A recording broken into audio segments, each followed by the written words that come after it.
How much longer can this go on? 10 weeks of this. Beijing threatening to take new action. Is that imminent? Should we do anything? I spoke with Dean Cheng. He's a senior research fellow at the right-leaning Heritage Foundation. He has some good insight. I think is the end game for these young protesters. I mean, they have a lot at stake in their lives going forward. They could see the full changeover to China in their lifetimes. Yet they also know Beijing plays a long game and their grip is tight when they want it to be. And they're not likely to say, you know, you guys are right, you're free to go. Well, I think that one of the great problems with younger folks is the lack of experience. I suspect that for at least some of them, they're asking, why is that? Why isn't it possible that we could win? The answer, of course, from Beijing is because we're in charge.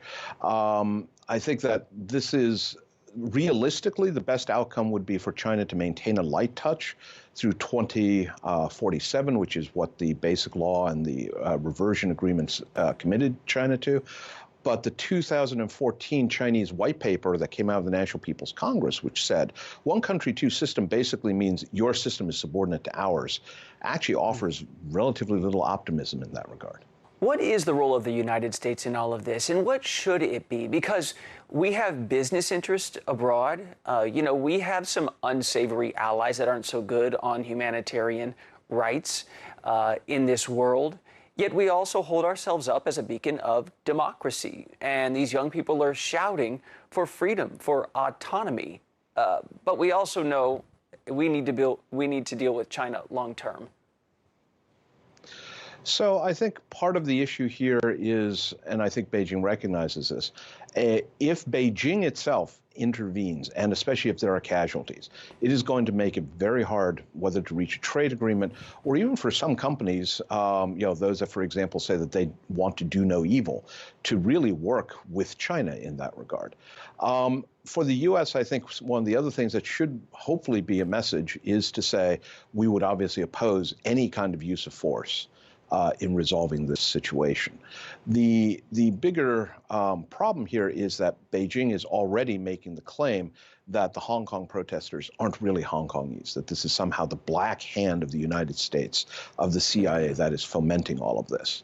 So the U.S., whatever our response is, does need to be calibrated because, of course, Chinese media is state-owned. So you've got a 1.3 billion captive audience that really has been steadily fed the claim that whatever you're seeing in Hong Kong isn't because of the Hong Kong people. When I think of China, Dean, I think of, a lumbering giant.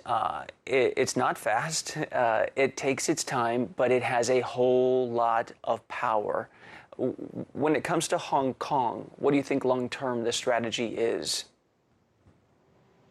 From the Chinese perspective, I think the strategy is very simple. In 2047, there will be reversion and Hong Kong will be part of China. And at that point, it will be indistinguishable.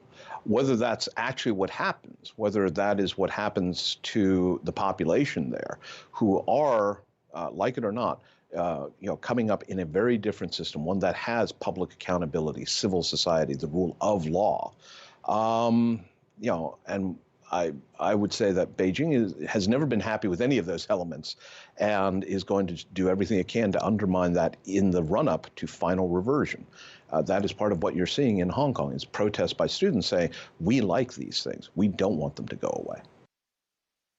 As this situation unfolds, a separate note regarding China here. Again, because there is diplomacy, there's legalities, but there's also money. In an apparently unrelated move, President Trump might be pulling back from trade negotiations with the country. We have an open dialogue. We'll see whether or not we keep our meeting in September.